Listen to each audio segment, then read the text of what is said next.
out to Lee Carsley. Well, he's deserved that.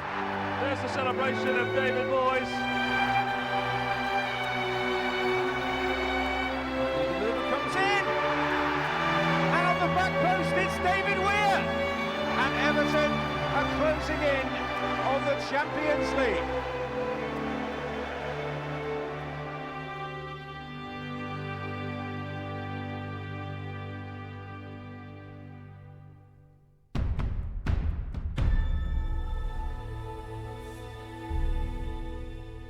Like MD who goes into a new job, actually the hardest part is you nearly don't know what to do, you don't know where to stand, you don't know where to go get changed, you don't know where to park. So it was just like MD else going into the first day at the work, but obviously I was nervous and worried about how the supporters would perceive me because I was relatively unknown and I wasn't too sure how they'd take to me.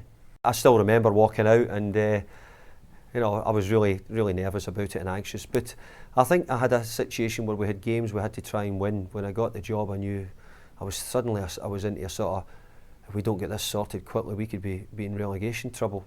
So it was something which was on me. I had taken time to work with the players on the Friday before the game, and thank goodness Andy Holden was there because he picked the team.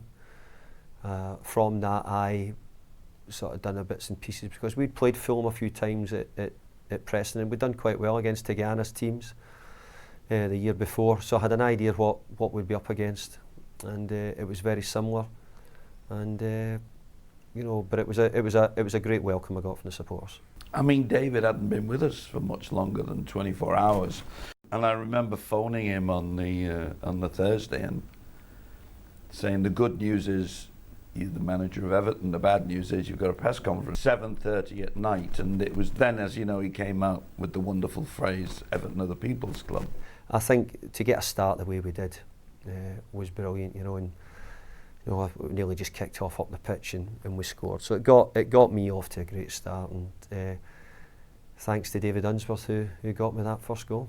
I was playing left midfield, if I remember rightly, that game, and I just managed to, I think we got a throw in, straight away, and it was flicked on and it got laid back, and it was a great start. And then I think Big Dunk got the second, and then we got a man sent off. I think Tommy Gravison got sent off. Then they got one back, and it was a real backs against the wall second half. It was a, defending for more or less the whole of the second half, and we managed to hold on and get the 2-1 win, which was it was a massive win, not just for David in his first game, but for the club, to secure the Premiership safety. And it was nearly as if things had lifted right away, and I think it's really important when any new manager gets into a club, you do get a couple of wins, and quite often you do see it. But I think if you do, then the supporters buy into it. The players certainly buy into it because they've probably been losing a few games, and that's why you get the job in the first place. But thankfully, all those lads responded, and if I'm not mistaken, did we get Tommy Gravison sent off just after that, maybe 30 minutes into the game or so? So, it was certainly welcome to Everton. A productive strike force in Marley and Mulbranch for them. And ex-Evertonian John Collins back to face his old side, of course. So it's Ferguson and Rosiński who are given the job this afternoon of scoring the goals and the responsibility for Everton. Very much a strong look to the midfield with Carsley and Gravison in the middle. Gemmell and Unsworth on the flanks. Now here's Rosiński and Unsworth! What a stop!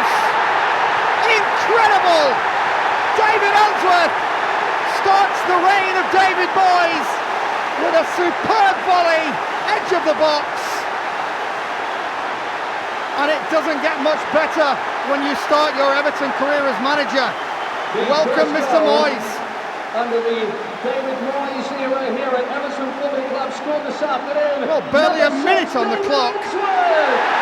And the layback from Rosiński inviting Unsworth to volley his second goal of the season. Fairy tale start for Everton here at Goodison. Cleverly done, and real venom about Fulham's attacking three this afternoon in Marley, Boa Malte and Sahar. Oh, miss kicks, Ferguson's in, and Everton are two! night for the Blues and disaster for Edwin van der Sar. Duncan Ferguson repays the faith of his new manager with the captaincy, with his third of the season. Absolute delight around Goodison. Van der Sar got it all wrong and Duncan Ferguson stole it off him. Well, the Dutch international keeper having a nightmare. He's already made one bad mistake and the second was punished, and Everton and David Moyes are 2-0 in front. No way past Messrs Weir and Gravison. Here is Gravison. He loses out to Boamorte. And Gravison needs to be careful. He's already had a yellow. And Thomas Gravison will play no further part in this game for Everton.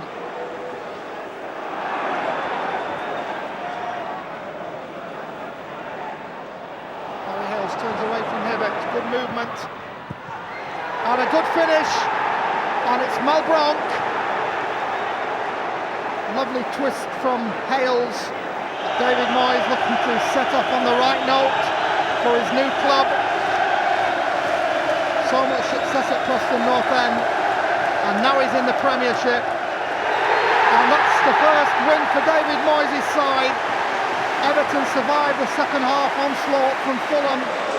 I can hardly hear myself here. The Evertonians, to a fan, applauding this performance by David Moyes' side. You're 2-0 up and you think, oh come on, you know, what a start. I was nearly thinking, hey, this is easy. Tommy gets sent off and we had to play with 10 men, which we done really successfully. So it was a really big win, you know, to win your first game. Obviously there's a lot of media attention which had come over the day or two before me getting the job. Coming into a new dressing room with new players and not really knowing them. And I said, only having Friday where we'd done some work towards it. So it was a big thank you on the first day to Andy Holden for making it easy, and a big thank you to the Everton supporters for making me feel so welcome. I think after it, I just went home and threw myself in the settee and thought, oh, I'm knackered, because I had a real busy build up to getting the job, press conferences in the next day, and obviously the game and how it went. And from what I'd been used to, the media attention was far greater. So I think that night I was just glad to get in and think, oh, the job's done today. I knew the games we had coming up after that. I think we had Derby County away and we had Newcastle United away after that. So you're beginning to think, hey, if we don't get 3 points here, you know, where are the next points coming from? Because Everton hadn't won enough games prior to that. It was a bit touch and go, but thankfully those three, I thought, gave everybody a bit of belief.